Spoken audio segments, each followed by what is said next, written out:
buddy Patrick and I built a barrel smoker a couple of years ago. A project we kind of just winged and threw together without too much thought. I think we just get it to the edge. After smoking a lot of meat on it though, we've been wanting to go back and build a proper smoker with some new ideas we had. I wanted to do a vertical design, so it'd take up less room when it's being stored, and we thought this old stove would work great for the firebox and the base of the smoker.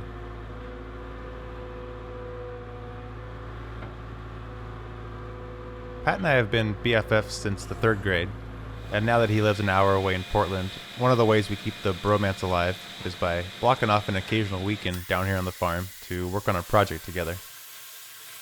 Which is really just an excuse for us to hang out and have a couple beers. We'll maybe squeeze in a little welding if it works out.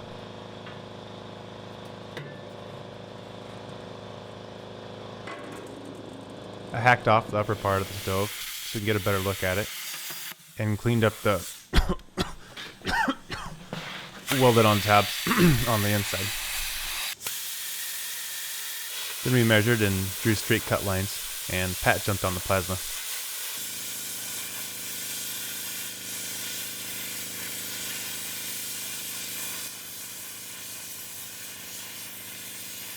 Pat's brother-in-law Tim offered to help out on the smoker as well. All right, Tim, walk us through what's going to happen. So basically what you got going on here. The meat thermometer? Yeah. Meat thermometer is basically just a variable resistance device known as a thermistor. And it's going to control the fan? Hopefully. A little controller there will watch the temperature. And if the temperature gets too low, kick the fan in, stoke the fire. That's all contingent on me understanding floating variables.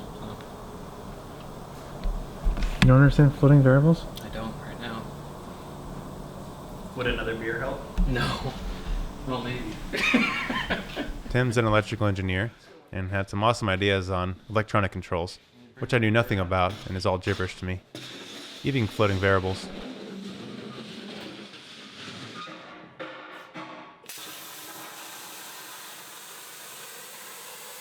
But I do know how to get the CNC plasma table loaded up and cutting, so I focused on cutting a new top for the stove, while Pat finished up trimming it flat.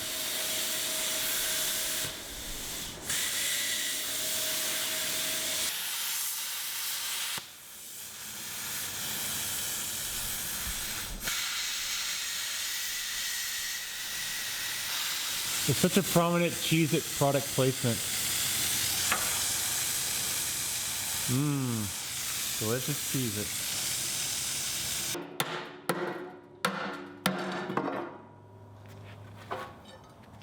Tim was working hard on his boat horn alarm, which he said would alert/wake up the smoke master when the meat is done. It's not working. I see that.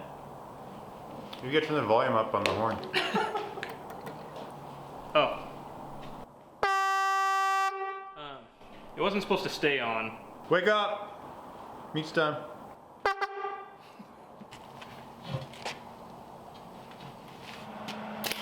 I got the top welded on.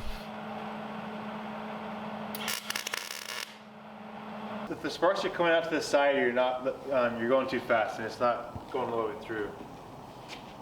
Lastly, I gave Tim a crash course on the plasma, There you go. Now you can move and he cut out the side vents before we called it for the night. it. You're a pro now. Jesus. You said it. It's already got smoke in there. Breaking it in, that's all. Yeah. Pat and Tim plan to be back out the next morning to keep the work party rolling. But first, a quick word about the sponsor of this video, Trade Coffee. I love my coffee. Being a farmer over the years, I've fought off my personal instincts and forced myself through sheer will into being an early riser.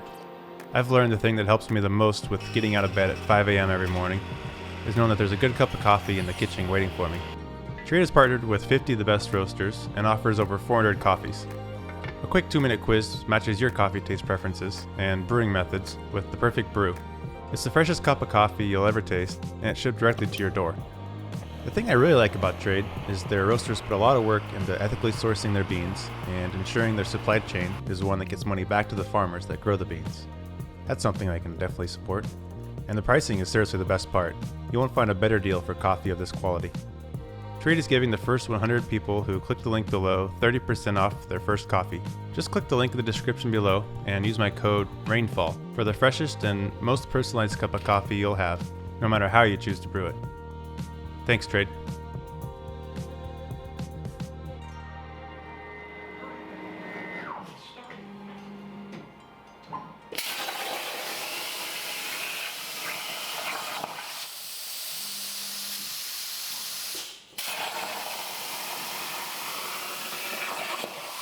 The next morning, we jumped in on cutting the pieces for the smoke box, which we would be building from scratch.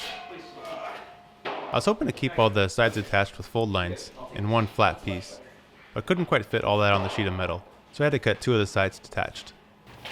Alright, here goes nothing. By hand, huh? It's hard knowing how long of a tabs to leave it. No, I'd say you nailed it. And that one I was nervous about it bending like across here, but yeah. Working. There you go. In case you got a shitty table. Wobbly. Once you put the sides on, it'll kind of square it up, yeah.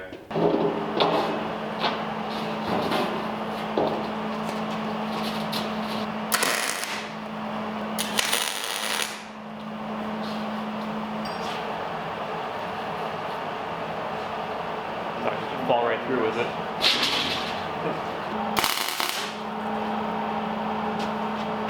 Like, I know all the sparks are such a low specific heat, they don't give you too good of burns, but it's Oh, you can get a good burn on one of those. daunting. Ooh, that's crooked. There we go.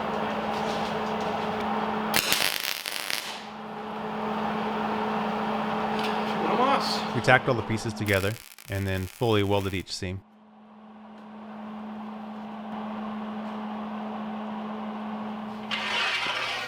Boring.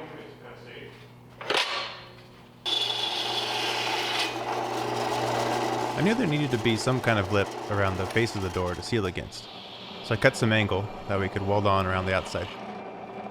Pat and Tim drilled holes in them that I could plug weld, since I couldn't weld to the face because it would keep the door from sitting flush against it.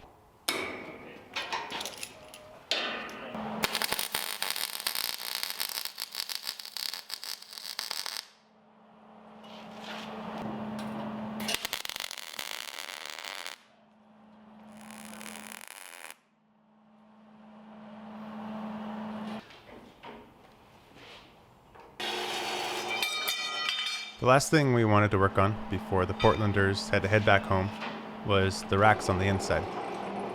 Tim was cutting, Pat was drilling, and I was welding. I had a nice assembly line going. I had a lot of fun working with Pat and Tim. They're coming back down to the farm in a couple weeks to smoke some meat for the Halloween party, and I told them I'd get the smoker finished up by then. And Tim said he should have firmware version 2.1.16.1332 ready for release by then as well. Oh, that was right in there. That was right in there. Yeah, we got one of those earlier. That was right in there.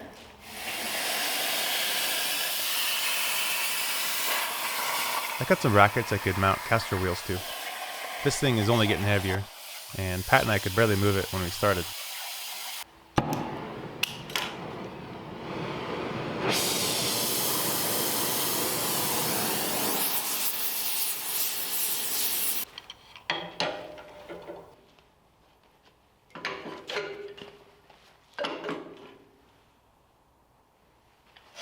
I cut full lines in these also, but the 1/4-inch plate was still too hard to bend without some heat.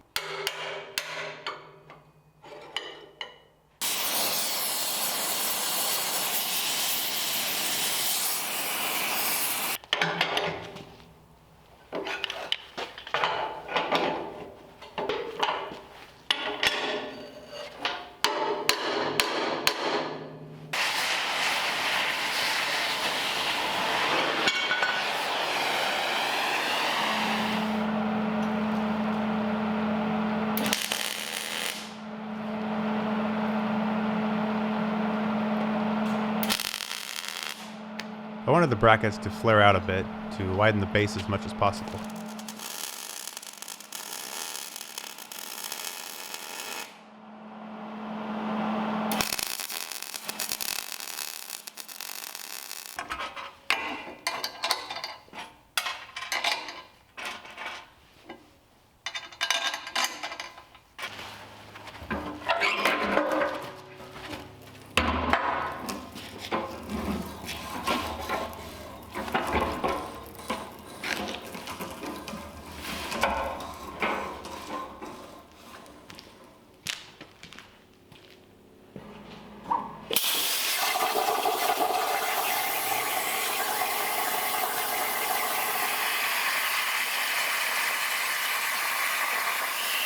We weren't sure if we would need it, but we decided to cut some raised grate for the fire to sit on that we thought might allow more airflow to get in under the fire.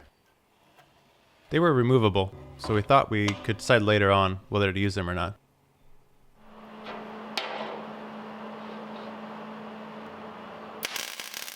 I welded some legs on the underside of the smoke box to keep it raised out the top of the stove and not allow any radiant heat through. And I forgot to set the brake on the casters, making things difficult. But I got the smoke box positioned over the stove and welded on.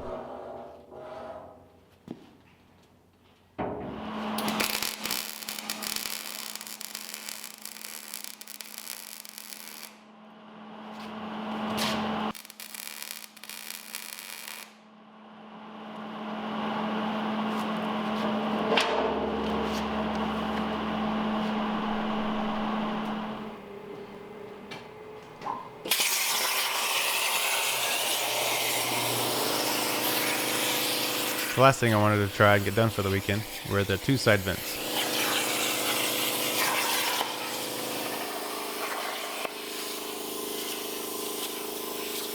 I cut the vent shape on the plasma table and then bent and fit the front and back pieces to enclose them.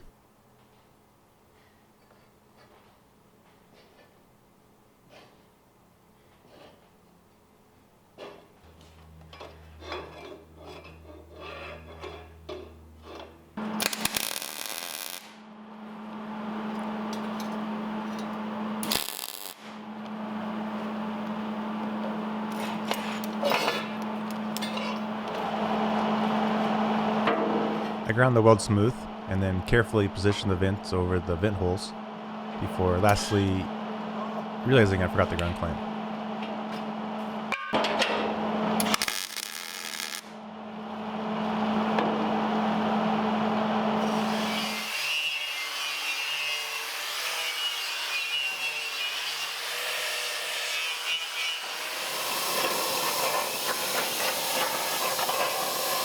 I wanted to do something more than just a flat door. I thought it should be dressed up with some kind of design, and Pat had the idea to cut out a fir tree. The inner scrap pieces even look pretty cool. I think I'll be keeping them for something.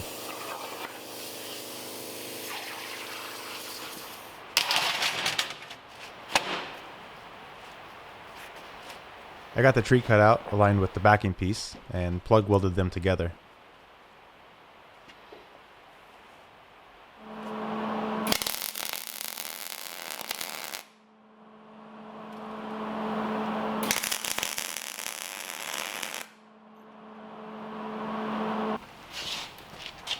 The door was getting heavy, and I asked Kelly to help me clamp it in place.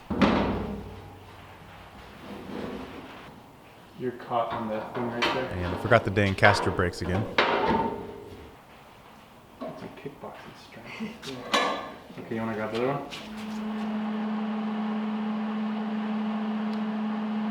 I'm always nervous I'm gonna weld on the hinges upside down, and the door will crash to the ground when I unclamp it, which I think I've done before.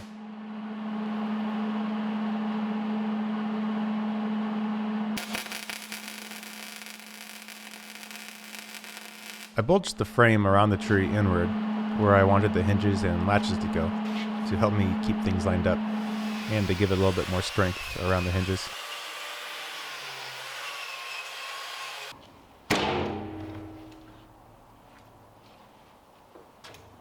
Got the hinges on the right way.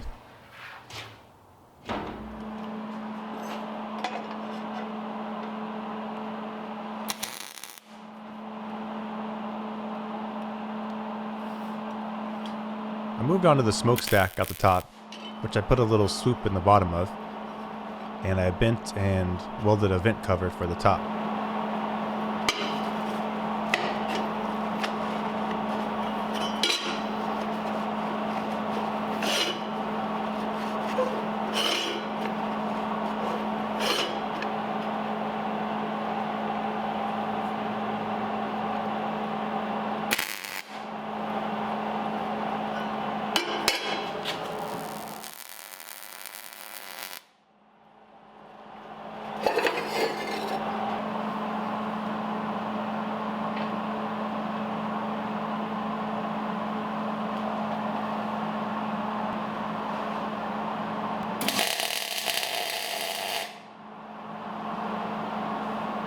We wondered if the vent cover might restrict the airflow, so I made it removable.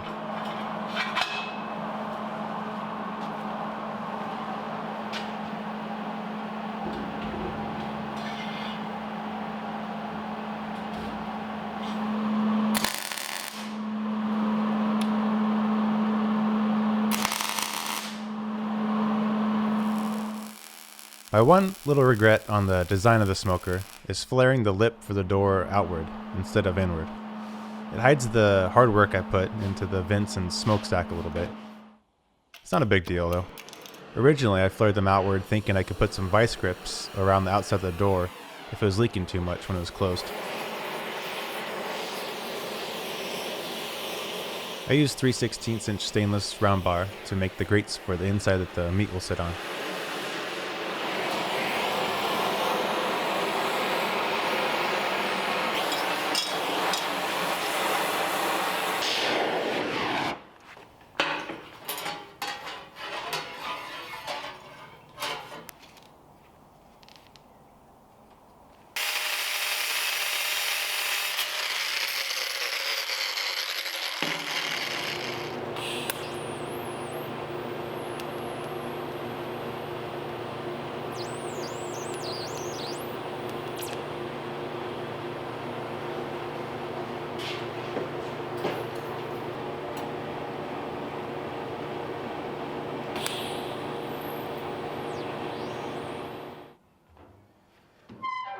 We'll have some adjustment of the racks depending on what we're smoking. The part I kept putting off until the very end here is the latches, which took me a while to figure out how I wanted to do them. The outward flared lip complicated this a little bit more too.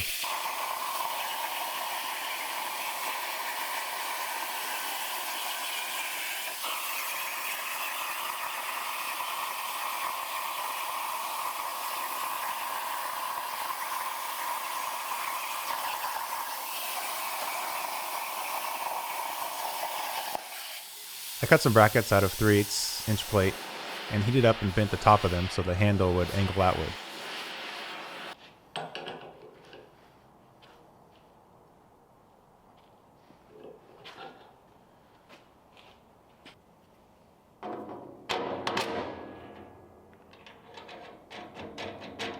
I set the tension on the nuts so it was snug but still turned easily, and then tightened a second jam nut against it to keep it from loosening.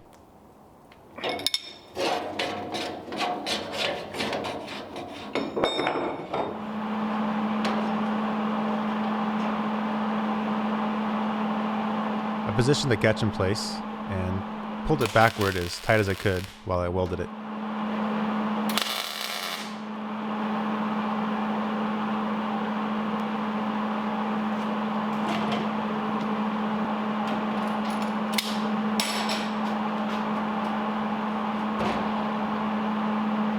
The latches worked better than I thought they would.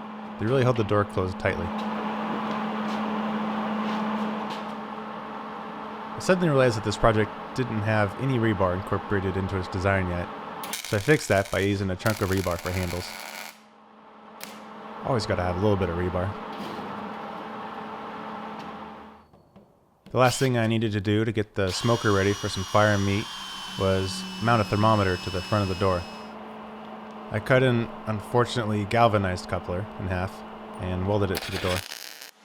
That's all I could find around here.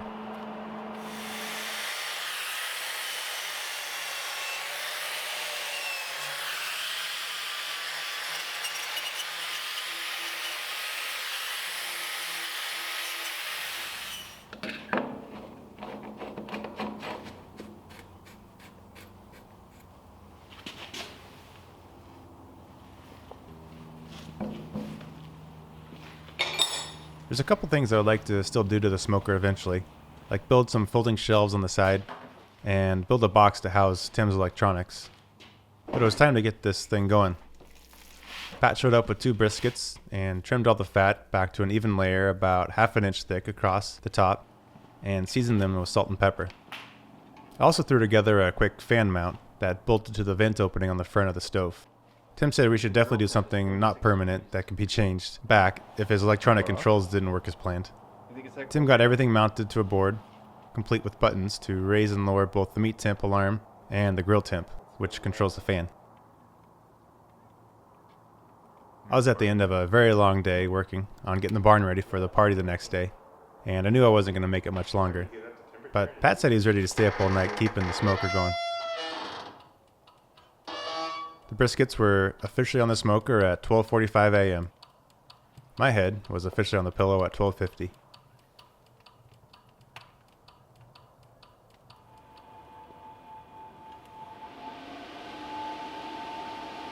The fan controller worked incredibly well, maintaining the temperature in the smoker. It really had a lot of control over the fire. Pat said he pretty much immediately unplugged the horn though. I think Tim might have a couple bugs to work out on it. Pat also said he stayed nice and close to the smoker. Yeah, it was a cold night.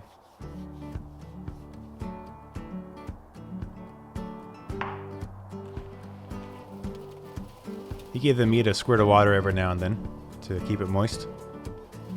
He was keeping the temperature of the smoker around 275 degrees, and he was going to smoke the meat until it got up to about 200. But he also said he goes by feeling, and the meat should be tender. I'm not sure what that means. You'll have to ask him. It'll go away. I think it'll be fine. Yeah, all the doors are open. Oh grab man. that probe. Yeah. That looks really good. Well, that's awesome. So then you're wrapping it and then you put it back in at a higher temperature to cook it? Same temperature. Okay. So it's pretty dark in color. Mm-hmm. It's pretty much all we want. Okay. So this will just keep smoke off of it. Gotcha. Just to make It's sure. got enough smoke. After 7 hours, he thought they had gotten plenty of smoke, and wrapped the meat in butcher paper so they could cook another hour to finish off without the smoke.